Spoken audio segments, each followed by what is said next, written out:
আসসালামু আলাইকুম। সুপ্রিয় দর্শক, আপনারা কেমন আছেন? আশা করছি আপনারা ভালো আছেন। শুভেচ্ছা ও ভালোবাসা জানিয়ে আজকের এই ভিডিওটি শুরু করছি। বন্ধুরা, প্রচণ্ড গরমকাল। এই গরমকালে আপনারা ঠান্ডা স্থানে থাকবেন, বেশি, বেশি পানি খাবেন এবং ডাবের পানি খাওয়ার চেষ্টা করবেন। তো বন্ধুরা, আজকে আপনাদেরকে জানাবো এফিমিয়াল ফিভার, ভাইরাস জনিত জ্বর।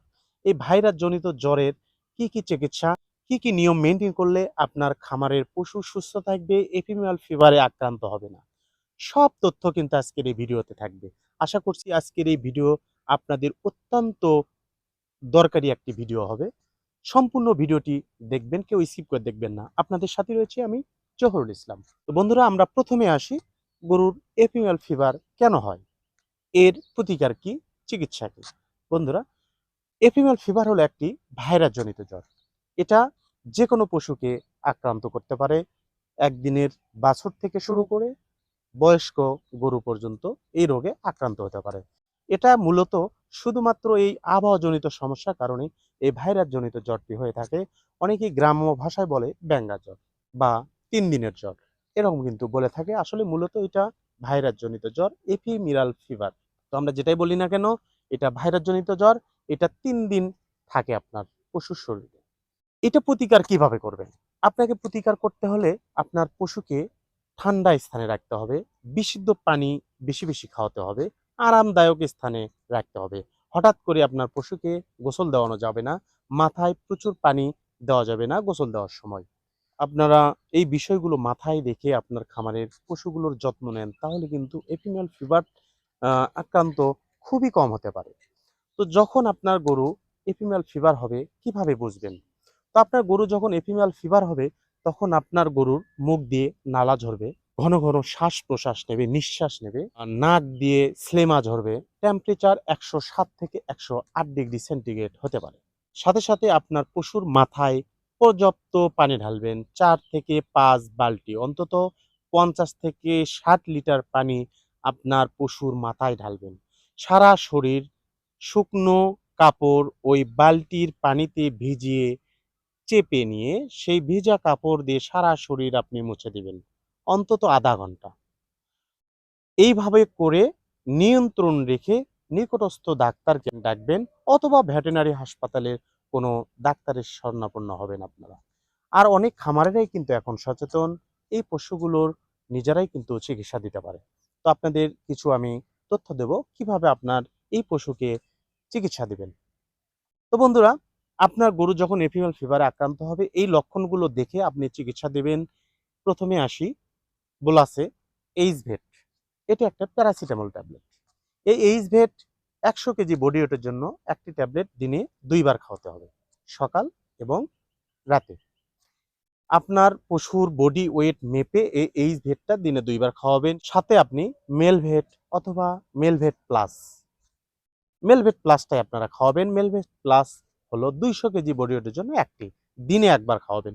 সাথে জাইম দিবেন, রেনাজাইম সিএস ৫০ ml করে খাওয়াই দিবেন।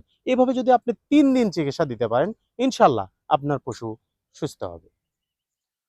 তারপরে আসি, অনেকেই ইনজেকশন করতে চান। যদি ইনজেকশন করতে পারেন তো আলহামদুলিল্লাহ। আমি ইনজেকশনের নামটাও আপনাদের একটু বলে দিচ্ছি। ইনজেকশন কি ইনজেকশন আপনি দিবেন? আপনি যদি ইনজেকশনে আসেন, তাহলে অ্যান্টিবায়োটিক দিতে পারেন সেফটি একজন দিয়ে। সেটা সেটা হতে পারে এসিসেপ 3, সেটা হতে পারে ট্রাইজন, সেটা হতে পারে ট্রাইজেক্ট, যে কোনো একটি। 1 গ্রাম ১০০ কেজি বডি ওয়েটের জন্য একটি ভায়াল আপনারা ভেঙে যে ওয়াটারটা আছে সেইটা ওই পাউডারের মধ্যে মিশ্রণ করে ভালো করে ঝাঁকিয়ে মাংসপেশিতে করবেন। ২৪ ঘন্টা পর পর ৩ দিন করতে হবে অ্যান্টিবায়োটিক। সাথে পিপারভেট বা হিক্সিনভেট, যে কোনো একটি আপনারা ২২ কেজি বডি ওয়েটের জন্য ১ সিসি মাংসে প্রয়োগ করতে হবে। ২৪ ঘন্টা পর পর ৩ দিন করবেন। সাথে আপনাকে অ্যান্টিহিস্টামিন দিতে হবে। সেটা হতে পারে অ্যালারভেট, সেটা হতে পারে এস্টাভেট, সেটা হতে পারে রেনাসিন, যে কোনো একটি। বড় প্রাণীর জন্য ১০ থেকে ১৫ সিসি গভীর মাংসে, এবং যদি ছোট প্রাণী হয় ৫ সিসি দিবেন গভীর মাংসে। এইভাবে যদি আপনারা চিকিৎসা করেন, আল্লাহর রহমতে আপনার পশুটি সুস্থ হবে ইনশাল্লাহ। আর একটি জিনিস সেটা মাথায় রাখতে হবে আপনাকে, শুধু চিকিৎসা দিলেই কিন্তু হবে না। ওই যে আগে বললাম যে আপনার পশুকে মাথায় পানি দিতে হবে, গাটা মুছ করে দিতে হবে। এভাবে অন্তত আপনার এই পশুর শরীরটা মুছে মুছে দিতে হবে ২ ঘন্টা পর পর। এবং খুবই ঠান্ডা স্থানে রাখতে হবে। দিনের বেলা ফাঁকা স্থানে গাছের ছায়ার নিচে এই পশুকে রাখতে হবে। এবং রাতের বেলা আপনার ঝুলন্ত ফ্যান দেওয়া যাবে না। এটাকে স্ট্যান্ড ফ্যান, একটু দূর থেকে মৃদু মৃদু বাতাস দিতে হবে। যদি আপনি সব সাইড এভাবে তদারকি করতে পারেন, ইনশাল্লাহ আপনার পশু সুস্থ হয়ে যাবে, কোনো সমস্যা হবে না। তো পশু যখন আপনার সুস্থ হবে, সুস্থ হওয়ার পরে এই পশুগুলোকে একটু ভিটামিন খাওয়াবেন, মাল্টিভিটামিন খাওয়াবেন, জিঙ্ক খাওয়াবেন। এই মেডিসিনগুলো খাওয়ালে এই অসুখে যে ধকলটা আসছিল সেটা কিন্তু আস্তে আস্তে কেটে যাবে।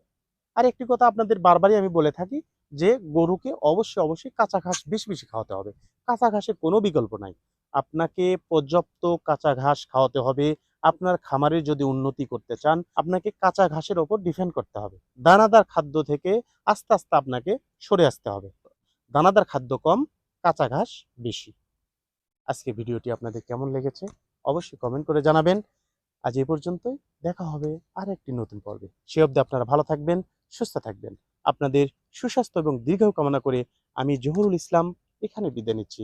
আল্লাহ হাফিজ।